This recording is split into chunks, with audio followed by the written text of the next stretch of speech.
Vesk Torun had never lost a ranked simulation, and he carried that record the way his ancestors carried war blades, close, polished, ready to be drawn at the first sign of challenge. He stood in the observation ring of Edel Theron, the Galactic Compact's Joint Military Academy, watching the new cycle's cadets file through processing. 14 species, the usual crowd. Draelith like himself, broad-shouldered and scaled, moving with the posture of people who had been told since birth that their spines should never bend. Vorathi clicking softly in their clusters, compound eyes cataloging everything.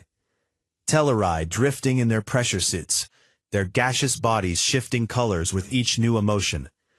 And then the humans. 6 of them. They came through the gate in a loose group, not a formation. No synchronized steps, no visible rank structure. They wore simple gray uniforms that looked like they had been issued 5 minutes ago. The one in front, a woman, medium height, dark hair pulled back tight, carried her kit bag over one shoulder like it weighed nothing, or like she had stopped caring about its weight a long time ago. Sergeant Asha Marin. Vesk had read the briefing. First human contingent ever admitted to the Academy. Earth's contribution to the Compact Integration Program. Their species had been part of the Compact for only 11 years, a blink of time compared to the Draelith's 4 centuries. They were, by every official metric, the newcomers, the unknowns. Vesk watched them walk past a group of Kralian cadets, 8-foot insectoids, with chitin plating that could stop a low-caliber round. The humans did not stare, did not tense, did not adjust their pace. They just walked.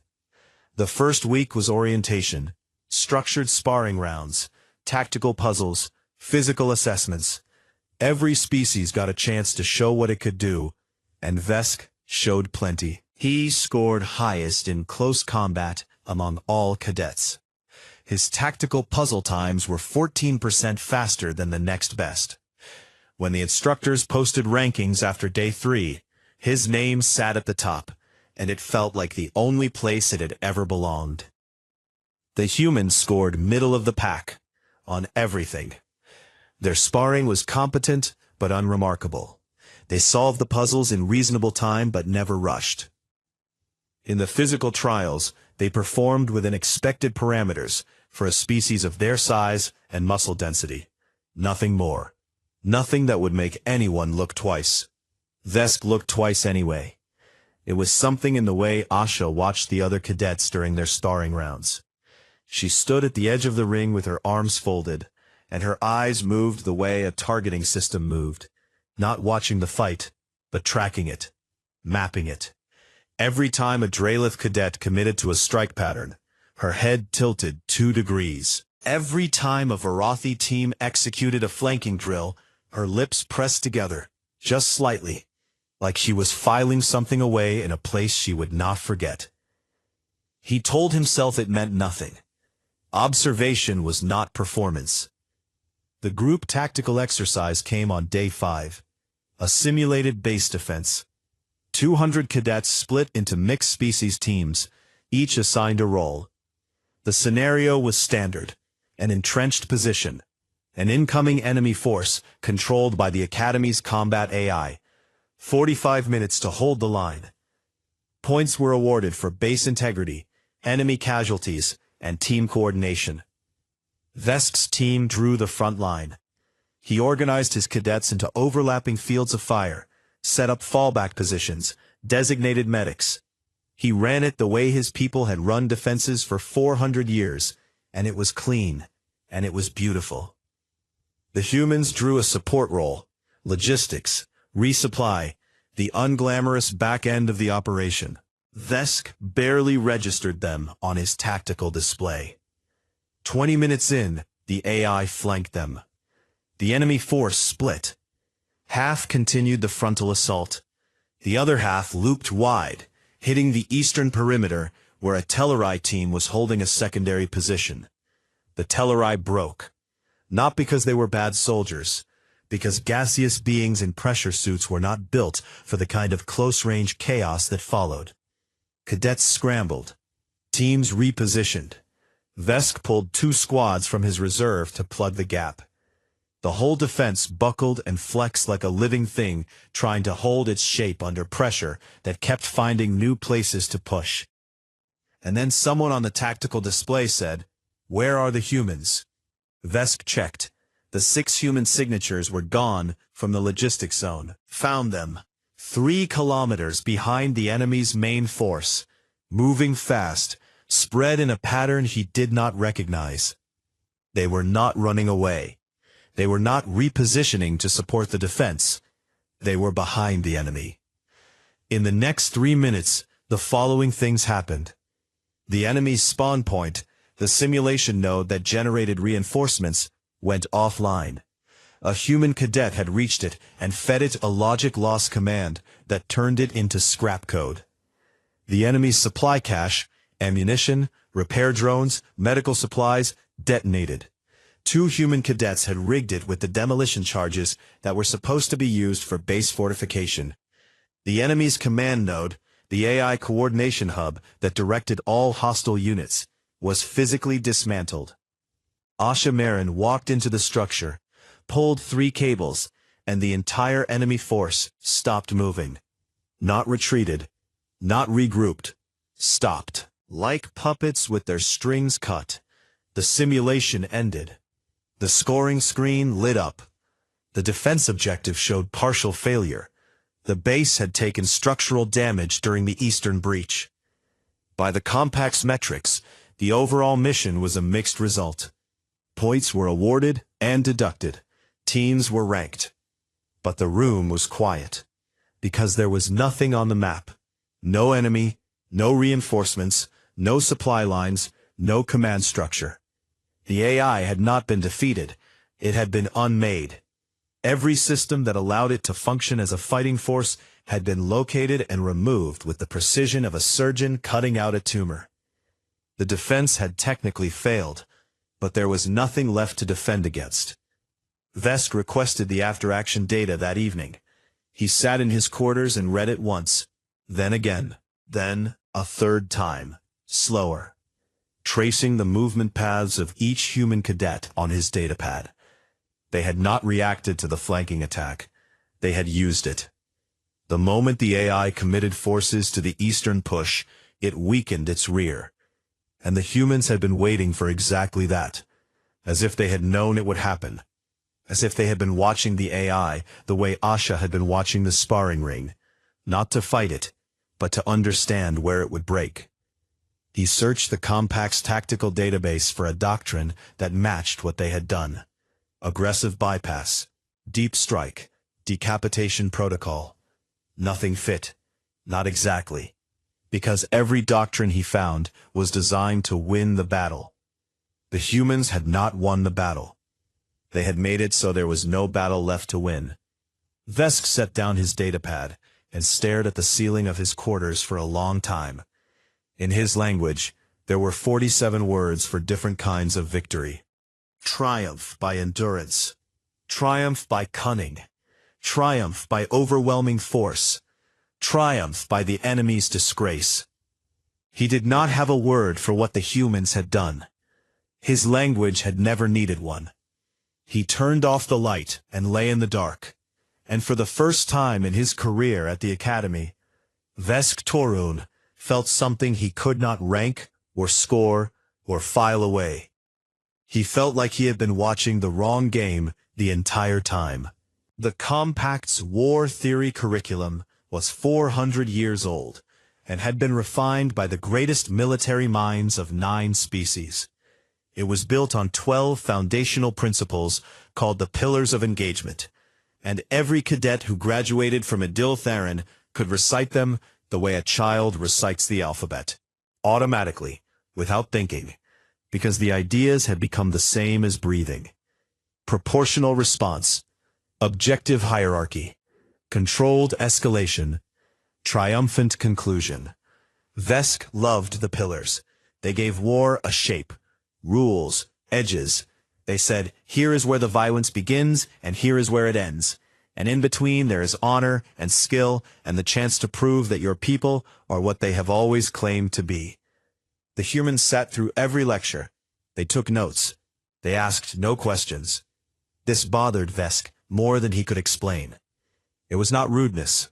Asha, in particular, wrote constantly, filling a small paper notebook. Actual paper, not a data pad, with tight handwriting that Vesk could not read from his seat.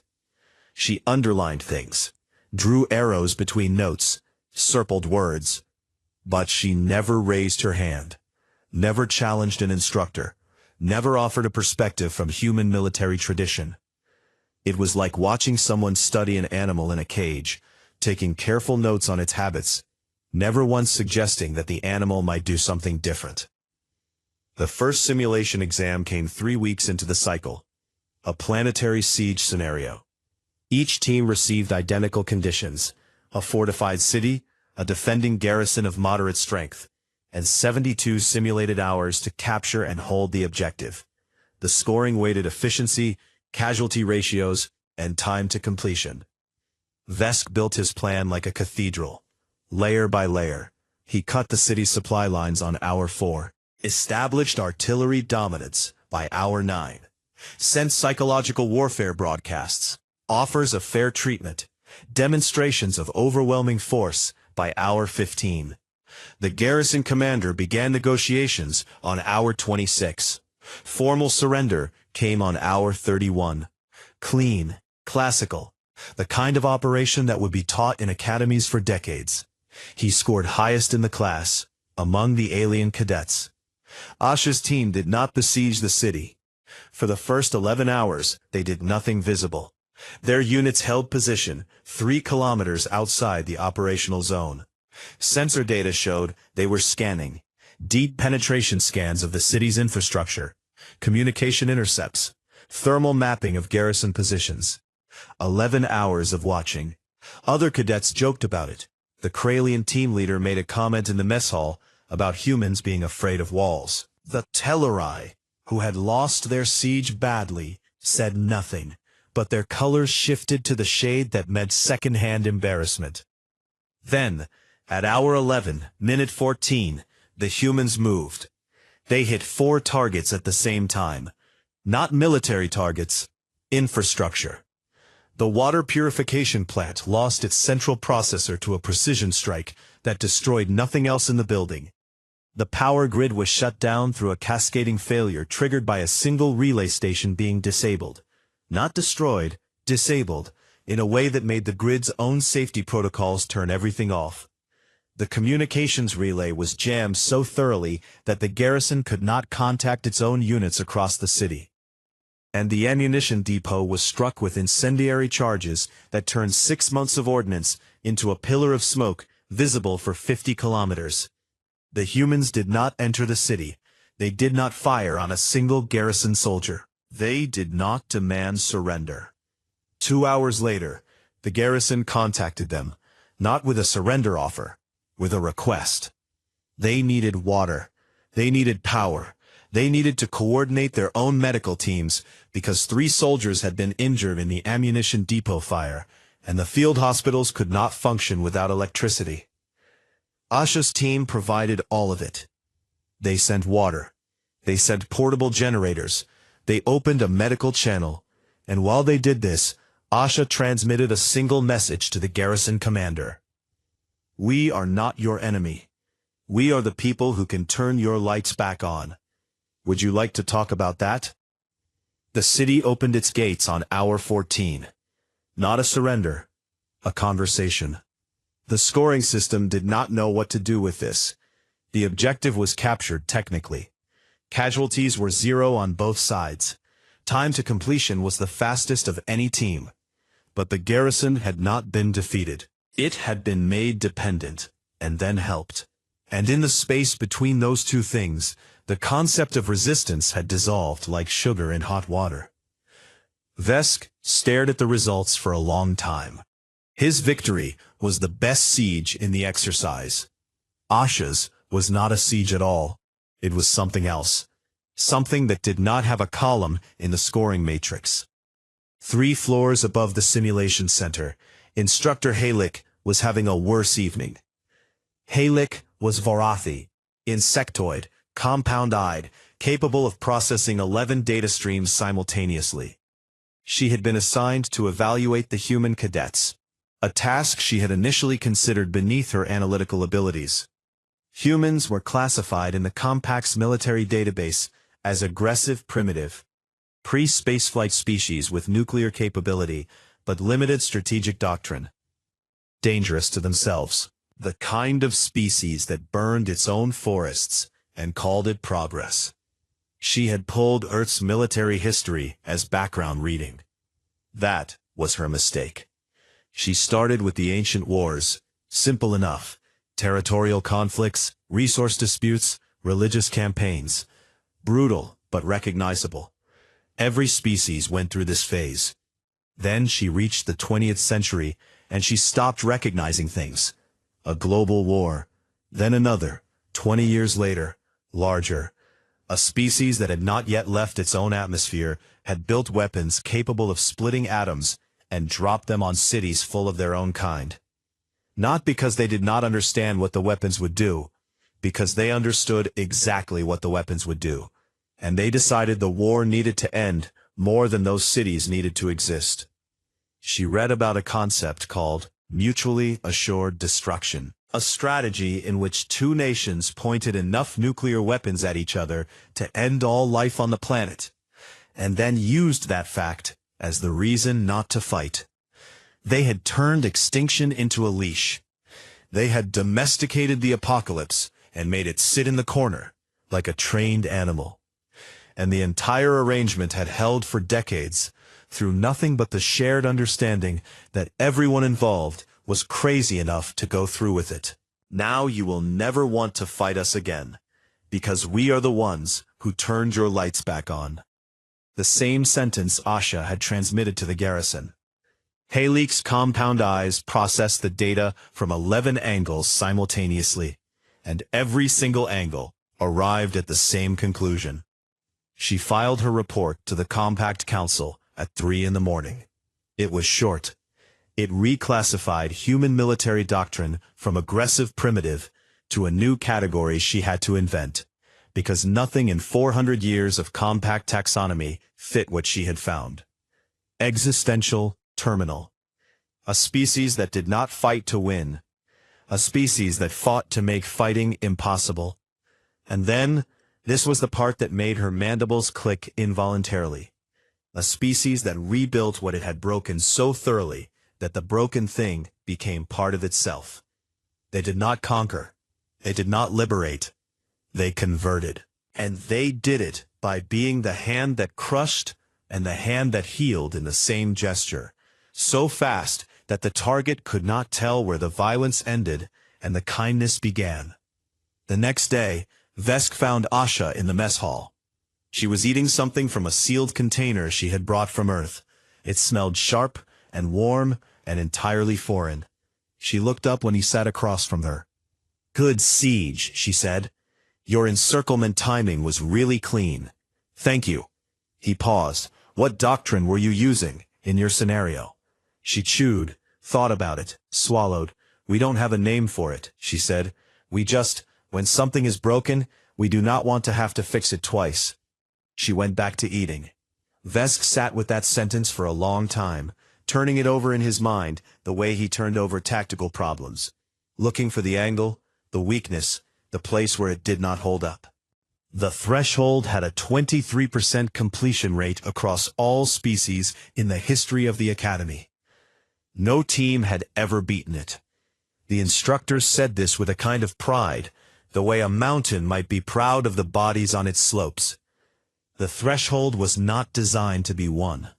It was designed to show you what you were made of when winning stopped being possible.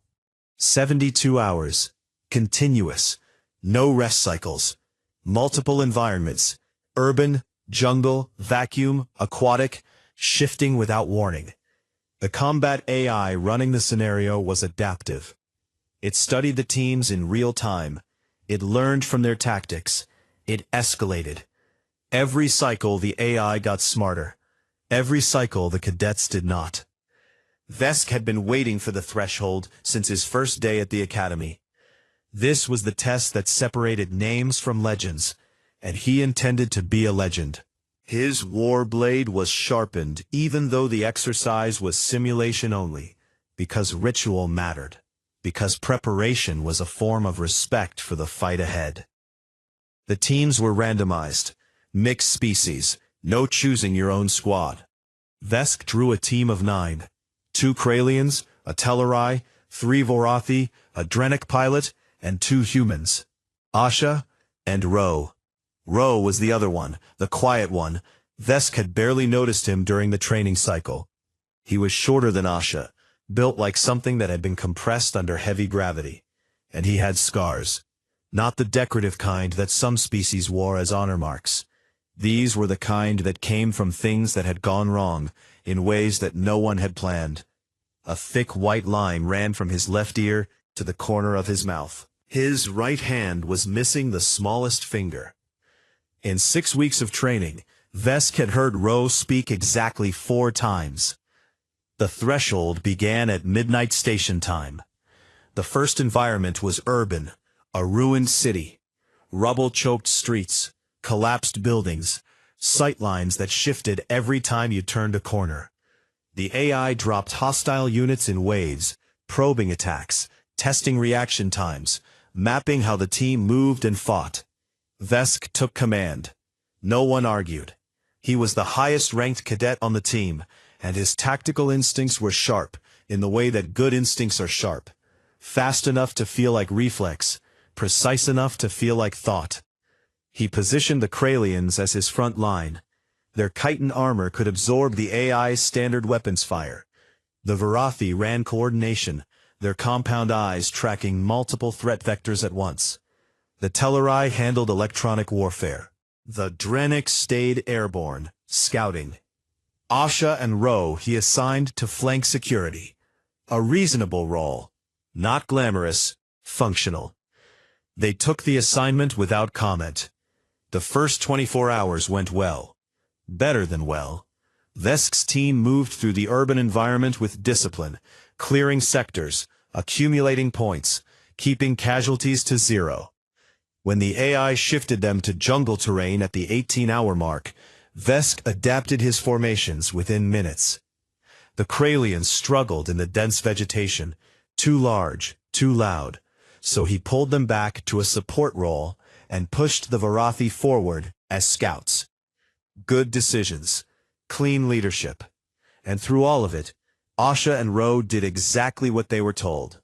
They held the flanks, they reported contacts, they fought when fighting was required, and moved when movement was ordered.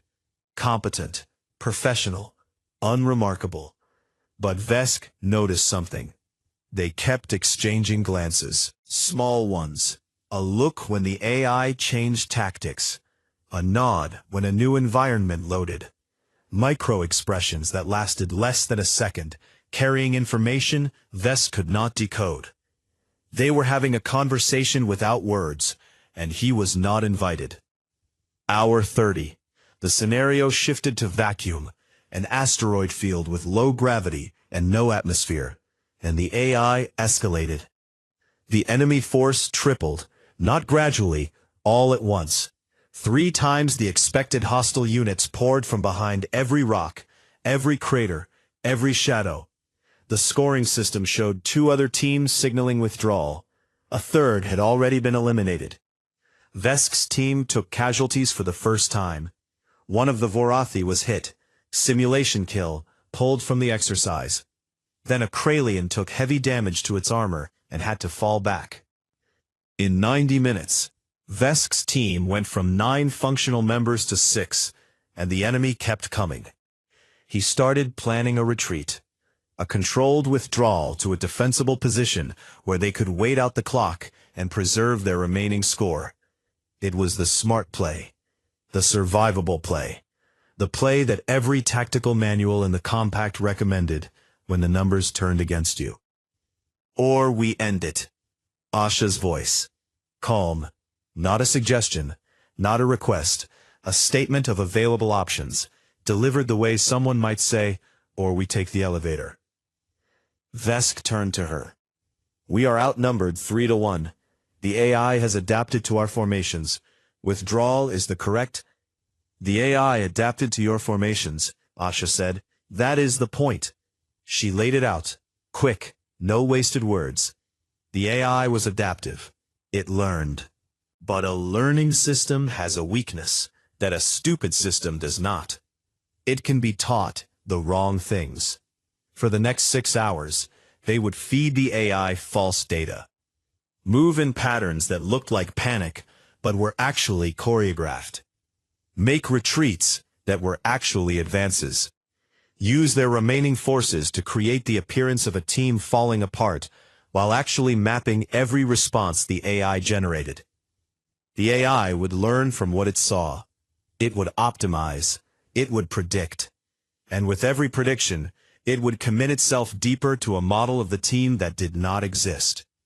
Then, when the AI had built its beautiful, optimized, perfectly wrong picture of how they fought, they would do the one thing it had not predicted, the thing it could not predict, because the data it had been fed was a lie.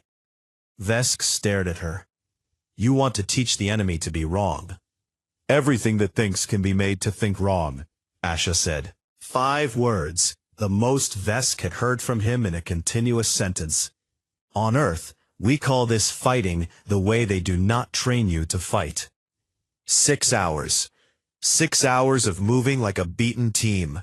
6 hours of Vesk suppressing every instinct in his body that screamed at him to hold ground, to fight with honor, to meet the enemy face to face. 6 hours of watching the AI get faster, more confident, more aggressive, because it was winning, and winning made it commit, and commitment was the trap. The Varathi on the team figured it out first. Their compound eyes tracked the AI's response patterns, and by hour 4, they could see the feedback loop forming, the AI optimizing itself into a narrower and narrower band of predicted outcomes, all based on data the humans had carefully designed. Asha said, "Now." They hit like a fist through wet paper. The AI had positioned its forces based on a model that said the team was retreating to Sector 7. The team was not in Sector 7.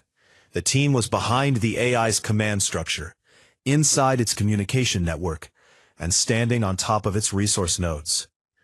In 12 minutes, the AI's force went from a coordinated army to a collection of disconnected units with no orders, no supplies, and no understanding of what had happened.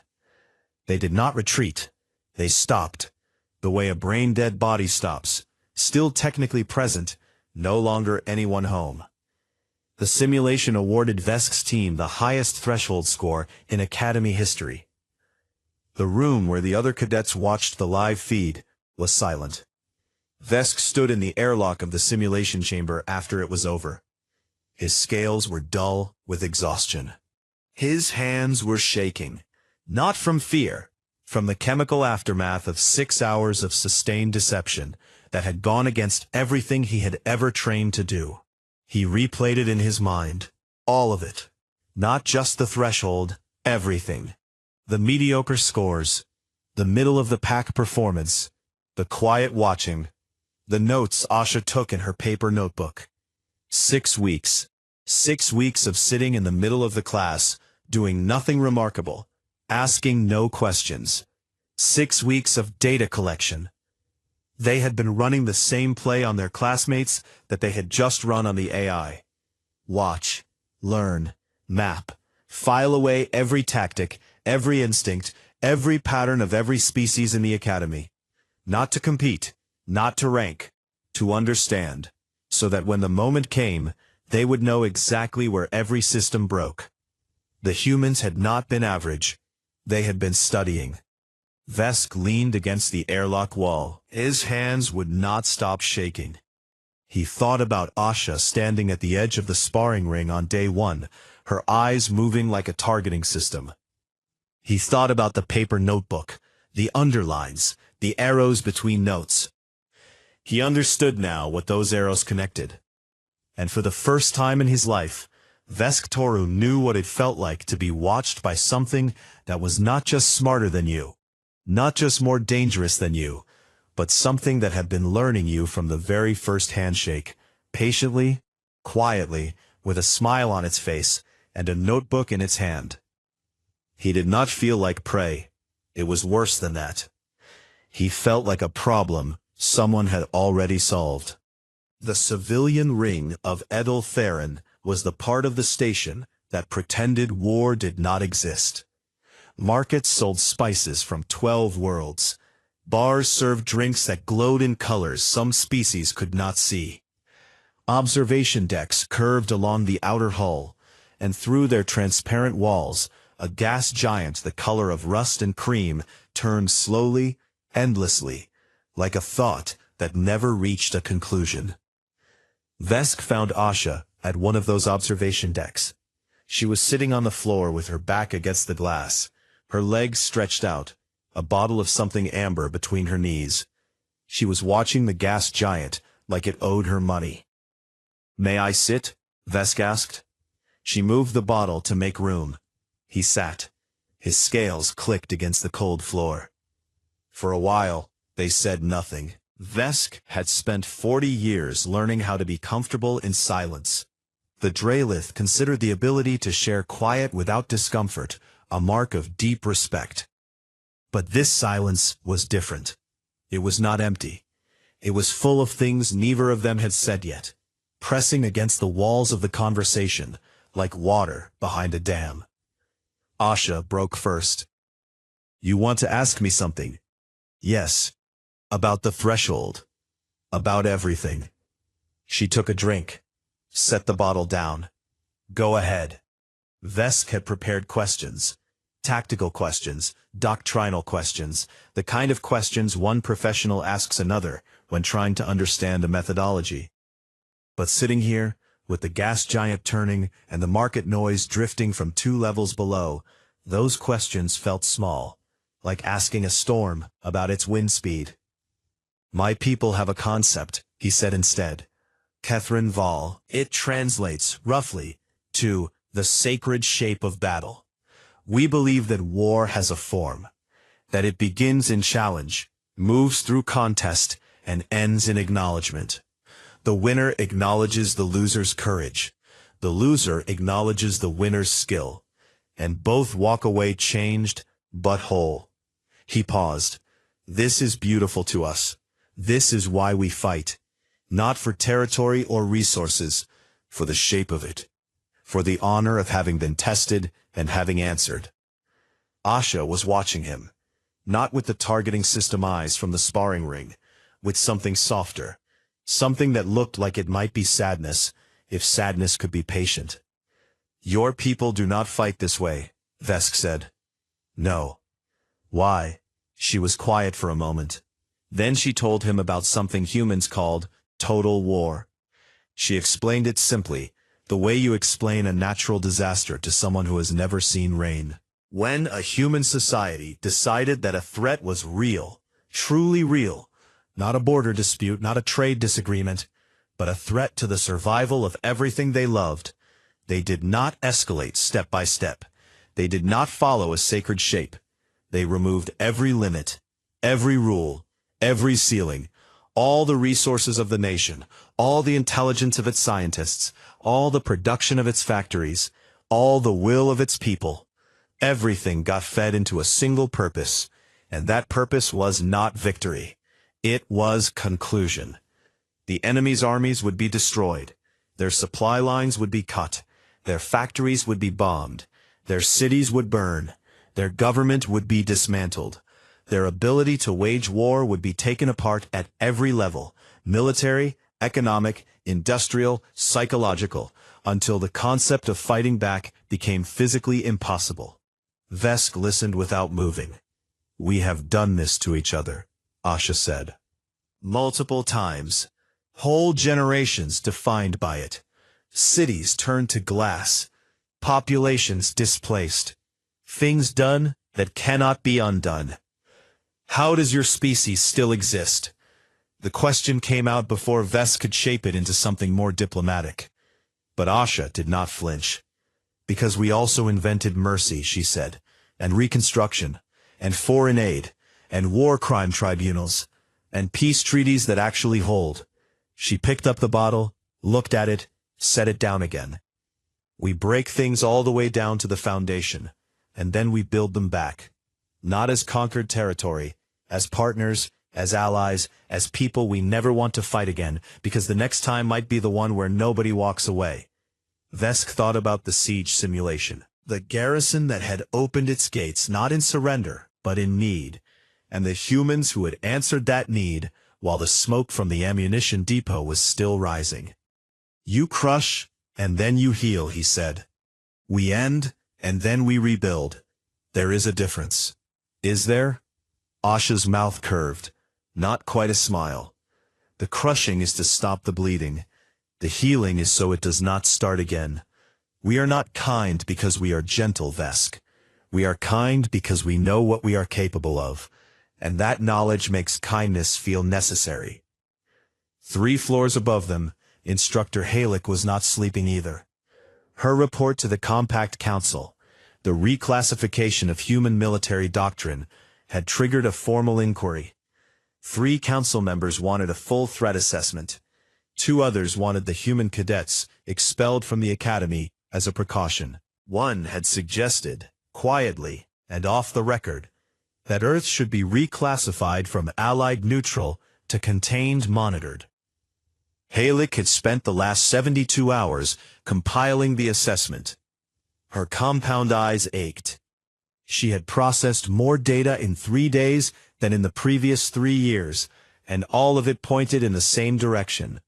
And the direction made her mandibles click in a pattern her species associated with deep unease. She had found the Marshall Plan. After the humans' second great global war, the victors had spent billions rebuilding the nations they had just bombed into rubble. Germany, Japan, countries that had been enemies were rebuilt into economic powerhouses, integrated into alliance structures, and turned into some of the winning side's strongest partners. This was not unusual in galactic history. Many species offered aid to defeated foes. Good economics. But the humans had done it on a scale and with a speed that had no parallel. They had not waited for the fires to cool. They had sent food while the smoke was still rising.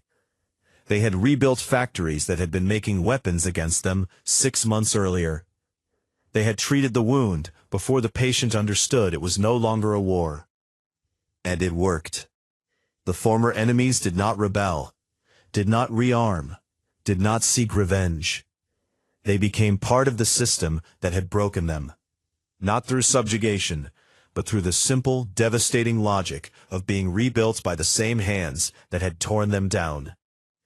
Halik found a human word for this: rehabilitation, and another one, integration, and a third, less formal, found in a soldier's memoir from one of their many wars. We did not beat them. We made them ours. She sat in her office and assembled her final report. She had to invent a new term for what the humans practiced, because nothing in 4 centuries of compact military science described a species that destroyed completely, rebuilt completely, and converted the result into an extension of itself. She called it conclusive integrative warfare. The definition she wrote was 3 sentences long. A military doctrine in which the objective is not the defeat of the enemy, but the permanent elimination of the enemy's capacity, willingness, and conceptual framework for continued conflict. This is achieved through total systemic destruction, followed by immediate reconstruction under the victor's framework. The result is not a defeated foe, but an integrated partner whose identity is restructured around cooperation with the former aggressor. She read it back to herself. It sounded clinical, precise. It did not capture the thing that frightened her. The thing that frightened her was the emotional range. A species capable of firebombing a city and then feeding its survivors. A species that could split the atom and then build hospitals. A species that held the apocalypse in one hand and a peace treaty in the other, and used both with the same calm, practiced efficiency. This was not a species of warriors. This was not a species of monsters. This was a species of everything, every possible response to every possible situation, all available, all practiced, all deployed without hesitation, based on what the moment required. The Compact's models assumed species had a range, aggressive or diplomatic, brutal or merciful, warlike or peaceful. Humans did not fit a range. Humans were the entire range, all at once, switchable without transition, without warning, without the decency of being predictable. Then she sat in her chair and watched the gas giant through her office window, and tried to imagine what it would look like if the Compact ever went to war with Earth. She could not. Not because the scenario was unthinkable, because every scenario she imagined ended the same way. The humans would end it, whatever it took, however long it took. They would find the load-bearing walls of the Compact's war machine and pull them out one by one. And then, when the dust settled, they would be standing in the rubble, with medical supplies and building materials, and a hand extended in friendship that no one would dare refuse. Because refusing meant the hand would come back, and the next time, it would not be offering friendship. On the observation deck, Vesk walked Asha back to the human barracks. The corridor was quiet. Their footsteps, his heavy, hers soft, made a pattern that sounded almost like a conversation. At the door, Asha stopped, turned. Vesk, your people fight to prove they are strong. Yes. Mine fight to make sure they never have to do it again. The door closed. Vesk stood in the corridor and listened to the station hum around him. The air recyclers, the gravity generators, the distant murmur of 1,000 lives going on behind walls he could not see through. He thought about Kethrin Val, the sacred shape of battle, the beauty of it, the honor. And then he thought about a species that did not care about the shape. A species that looked at the most beautiful, most honored, most sacred battle ever fought, and asked only one question. How do I make sure this never happens again? He walked back to his quarters, in the dark. The explosion came during breakfast. Not a simulation, not a drill. A real detonation, deep enough in the station's lower ring that the floor shuddered under Vesk's feet, and his tray of morning rations slid 3 inches to the left. The mess hall lights flickered. Emergency strips along the ceiling went red. Then the alarms. Vesk was on his feet before the first siren finished its cycle. Around him, cadets from 6 species did the same. Chairs scraping, food forgotten, hands reaching for weapons that were not there, because this was a dining hall, not a battlefield. The station's public address system crackled. A voice, calm, pre-recorded, automated, delivered the facts in 4 languages. A separatist faction had seized Transit Hub 7 on the lower civilian ring. Compact separatists, 40 to 60 armed individuals, military-grade weapons. They had taken the hub during the morning commuter cycle, which meant hostages. Estimates ranged from 300 to 500 civilians. The separatists had transmitted demands. Political prisoners released, compact military withdrawn from 3 contested systems. Standard list, standard desperation. The academy went to lockdown, all cadets confined to quarters. A compact peacekeeping fleet was 6 hours away. 6 hours. Vesk paced his quarters. His war blade hung on the wall, and he wanted to touch it, wanted the comfort of its weight. But he did not. Instead, he pulled up the station schematics on his datapad and studied the lower ring's layout the way he studied everything, with the focused intensity of someone who believed that understanding a problem was the first step toward deserving the right to solve it. Transit Hub 7 was a junction point. 4 corridors fed into a central atrium. The separatists had welded 3 of them shut and mined the 4th. They had cut into the station's communication grid, which meant they could monitor security channels. They had hostages arranged in 3 groups across the atrium's upper levels. Compact security had run the numbers. A breach assault would cost an estimated 40% hostage casualties. Unacceptable. Negotiation was the approved path. Negotiation, and waiting for the fleet. Vesk set down his datapad. 40%. 300 hostages at minimum. That meant 120 people dead in the best-case assault scenario. He stared at the wall and tried to find the version of himself that could accept those numbers for 6 hours. He could not find it. He went looking for Asha. He found her in a storage bay on Deck 14. Not her quarters, not the human common room. A storage bay. The kind of place no one would think to check, because no one stored anything important there. All 6 humans were present. They had cleared a space on the floor and spread out a set of printed on paper, diagrams of Transit Hub 7. Ro was on his back under a maintenance panel, doing something to a data conduit with a tool Vesk did not recognize. 2 other cadets were assembling equipment from components that looked like they had been taken from a dozen different systems and combined into something new.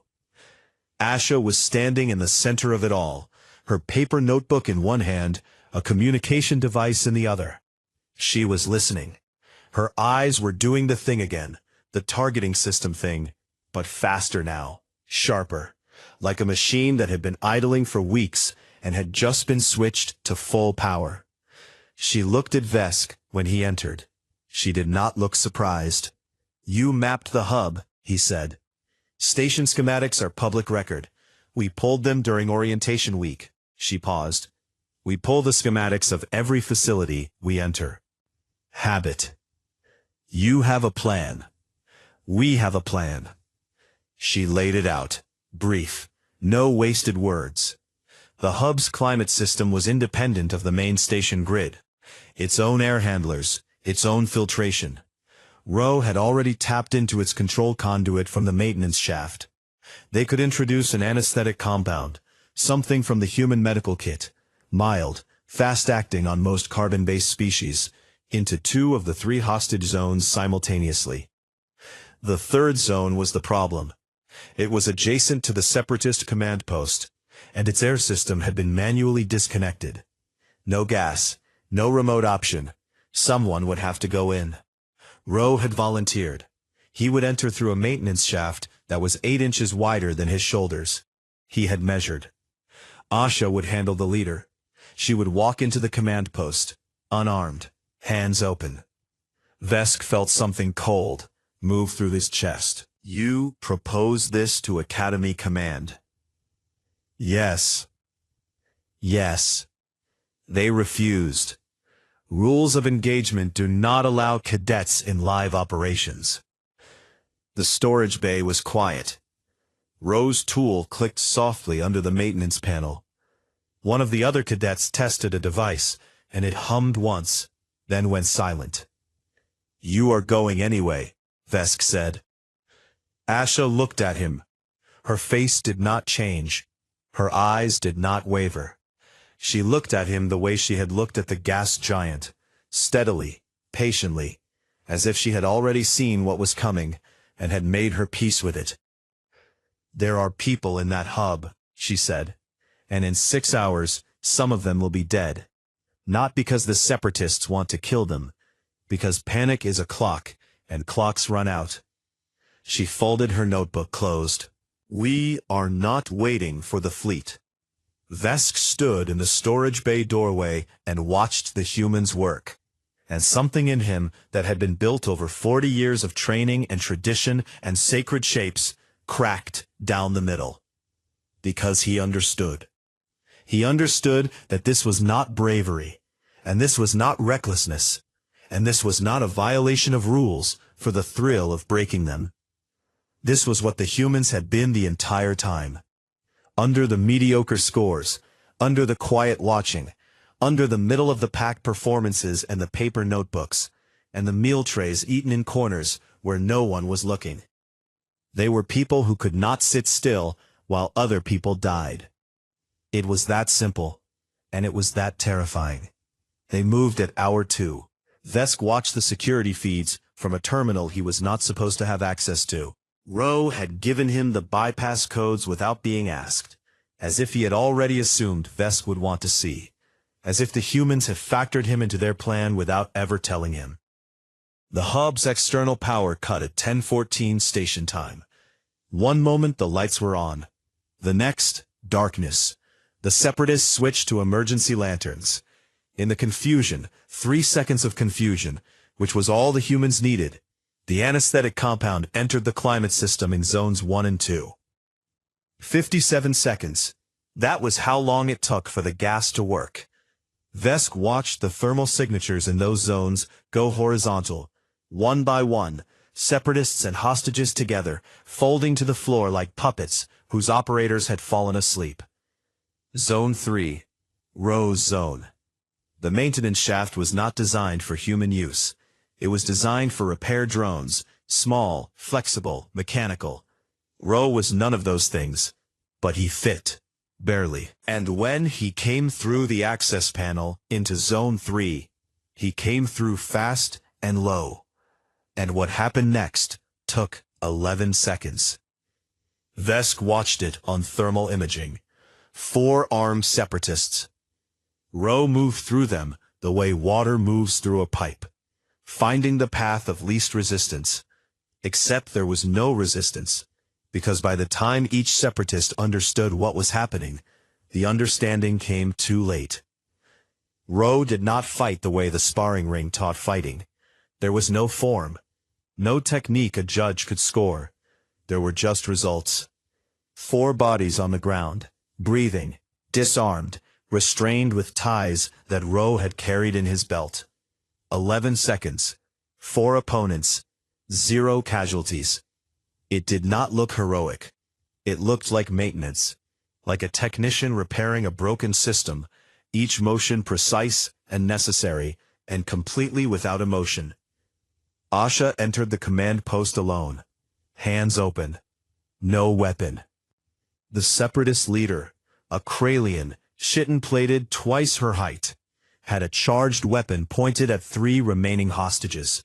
She told him what had already happened. His forces neutralized, his communications jammed, his exit routes collapsed. She said it the way a doctor delivers a diagnosis, clearly, without cruelty, but without any possibility of misunderstanding. "You have 10 seconds to put the weapon down," she said. "I am offering you those 10 seconds as a courtesy. My species learned to extend that courtesy. It does not come naturally." He put it down. The peacekeeping fleet arrived 4 hours later to a resolved situation. Hostages safe, Separatists restrained, and Vesk watched this part twice on the feed because he needed to be sure. Being given first aid by the same humans who had taken them down. Rowe was bandaging the arm of a Separatist he had dislocated 90 minutes earlier. He did it carefully. The Separatists stared at him with an expression that Vesk recognized, because he had worn it himself. The expression of someone trying to understand how the same hands could do both things.